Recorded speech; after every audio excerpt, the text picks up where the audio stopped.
परिस्थितीत काडीचा आतला पीठ हा पांढरा असता कामा नये. काय म्हटलं मी? काडी ज्यावेळी आपण बागेची छाटणी घेतो त्यावेळी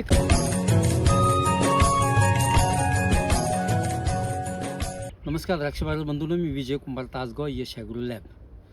गुळीघडावर आज आपण संवाद साधण्याचा प्रयत्न करतोय. कमीत कमी खर्चात दर्जेदार उत्पादनासाठी हा गुळीघड हा सब्जेक्ट अत्यंत महत्त्वाचा आहे.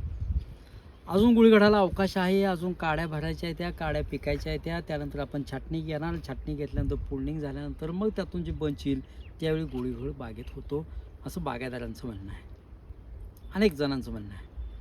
पण माझं मत आहे की गुळीघडाची सुरुवात बागेच्या छाटणीच्या आधीच्या काडीच्या पक्वतेवर, मॅच्युरिटीवर अवलंबून असते. बागायतदार बंधू, एक गोष्ट पक्की लक्षात ठेवा, बागेला जो सूक्ष्मघड निर्मिती आपण करतोय त्याची मॅच्युरिटी आपल्याला खतरनाक करून घ्यावी लागेल. ज्या पद्धतीनं गर्भ आईच्या पोटात वाढतो आणि तो जेवढा लवकर डिलिव्हर होईल तेवढी त्या बाळाची शक्यता वाचण्याची कमी, आणि जेवढा लेट म्हणजे त्याचा जो मॅच्युअर पिरियड आहे तेवढा धरून जेवढा कालावधीत जाईल तेवढा तो येणारं जन्माला बाळ हे अत्यंत चांगल्या दर्जाचं येतं.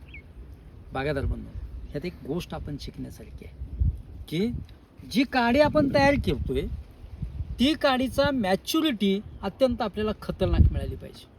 लक्षात घ्या, बागेनं बागेचं काम केलेलं आहे. सूर्यप्रकाशापासून बागेत सूक्ष्म निर्मिती झालेली आहे, आणि झालेली आहे का नाही हे आपल्याला खोड्यातून बंच आलेले आहेत त्यातून कळलेलं आहे. खोड्यातून बंच चांगले बाहेर आले, अत्यंत साईजबाज आले, मोठेच्या मोठे आले, खरं म्हणजे मालधाऱ्याच्या मापाचे बंच आले. पण बऱ्याच वेळा असे बंच बाहेर येऊन सुद्धा बाग गुळीघडावर जाते. ह्याचा अर्थ सरळ आहे, बागायतदाराची मॅच्युरिटी ज्या काडीला मिळायला पाहिजे ती मिळालेली नाही. लक्षात घ्या बागायतदार बंधूंनो, आपल्याला यंदा सल्फेट ऑफ पोटॅशची स्लरी टाकावी लागेल.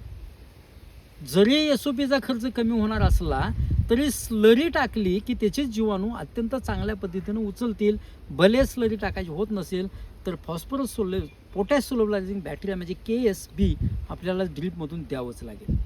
कुठल्याही परिस्थितीत द्या, अत्यंत महत्त्वाची गोष्ट आहे. कारण जमिनीत जो फॉस्फरस तो चांगल्या पद्धतीनं सोल्युबलाइज होईल आणि मुळीच्या क्षेत्रात गेल्यानंतर उचलला जाईल. लक्षात घ्या, काडी आहे, ही काडी आपण मोडली.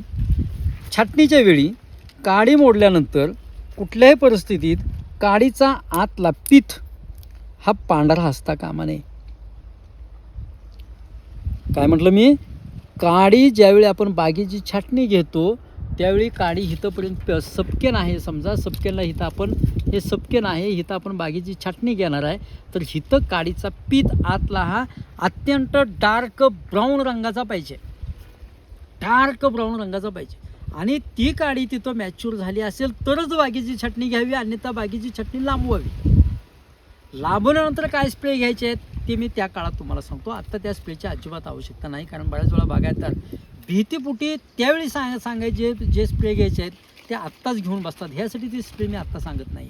ते स्प्रे जर काडीची मॅच्युरिटी झाली नसेल, आपल्याला अचानक मॅच्युरिटी घ्यायची असेल तर आपण त्यावेळी ते स्प्रे घेऊया. आता काय आवश्यकता त्याची अजिबात नाही आहे, कारण अजून जवळजवळ 60 ते 90 दिवसाचा कालावधी आपल्याकडे शिल्लक आहे. 2 महिन्याचा जवळ म्हणजे जुलै आणि ऑगस्ट हे 2 महिने आपल्याकडे शिल्लक आहेत. ह्या काळात आपण पोटॅशची स्लरी किंवा पोटॅशचे स्प्रे घ्यायचे आहेत. पांदेर तपासून घेऊया, आणि पांदेर तपासणीनंतर आपल्याला जेवढा पोटॅश लागणार आहे स्प्रेमधून किंवा जमिनीतून तेवढाच देण्याचा प्रयत्न करूया. पण एक गोष्ट मात्र नक्की लक्षात ठेवा, काडीला जेवढी चांगली मॅच्युरिटी येईल तेवढे गुळीघडाची संख्या कमी. काय म्हटलं? काडीला जेवढी मॅच्युरिटी जास्त येईल हे पहा. अगदी जो आपण खोडा जो लांबवलेला आहे, ह्याच्यावर जो खोडा आता निघेल तो खोडा लांबवलेला आहे, तो खोडासुद्धा पिकला पाहिजे. इतक्या पद्धतीने त्याला पोटॅश देण्याचा प्रयत्न करा. म्हणजे वेगळा पोटॅश द्यायला लागेल असा त्याचा अर्थ घेऊ नका. जमिनीतून पोटॅशची स्लरी द्या, स्प्रेमधून घ्या, बोर्डोच्या स्प्रेमधून घ्या, किंवा KSB जमिनीतून द्या. पण गुळीघडासाठी अत्यंत चांगला औषध कोणता असेल तर ही मदर केन, हिला आई म्हणतो आपण. त्याच्यावर जी उगवणारी आहे, फुटणार आहे, तिला आपण डॉटर केन म्हणतो, आणि त्याच्यावर जे बाळ येणार आहे त्याला आपण बंच म्हणतो. त्यामुळं मदर केन म्हणजे बाळाची आई जी आहे ती आई अत्यंत चांगल्या दर्जाची पिकली पाहिजे, तिला चांगली मॅच्युरिटी आली पाहिजे, अशा दृष्टिकोनातून काम करा. बागायतदार बंधूंनो, गोळीघाडासाठी ह्या दुनियेत औषध नाही. जर कोण सांगत असेल आपल्याला की माझं हे औषध मारा तुमच्या बागेत गुळीगड होणार नाहीत, तर ती शुद्ध फसवणूक आहे. अगदी माझ्या कंपनी सहित सांगतो, गुळीगडाला ह्या मृत बालकाला औषध नाही आहे. जे जन्माला जे येताना मृत म्हणून आले त्याला औषध नाही आहे. त्याच्यावर आपण प्लॅनोपिकच्या स्लरी देतोय. स्लरी कशा आणि काय द्यायच्या ह्या विषयावर आपण पुढच्या व्हिडिओमध्ये किंवा छाटणीच्या अगोदरच्या पिरियडमध्ये बोलूया, कारण आत्ता त्याची आवश्यकता अजिबात नाही आहे. पण कमीत कमी खर्चात दर्जेदार उत्पादनच काढण्याचा प्रयत्न करा. बागायतदार बंधूंनो, ह्यासाठीच आपण एक ॲप दिले. ते ॲपसुद्धा नेमकं डाउनलोड करून घेण्याचा प्रयत्न करा. पण समजा ॲप डाउनलोड करायचं नसलं तर राहू द्या, पण खर्च कमीत कमीच करण्याचा प्रयत्न करा. पण उत्पादन मात्र खतरनाक घेण्याचा प्रयत्न करा. धन्यवाद.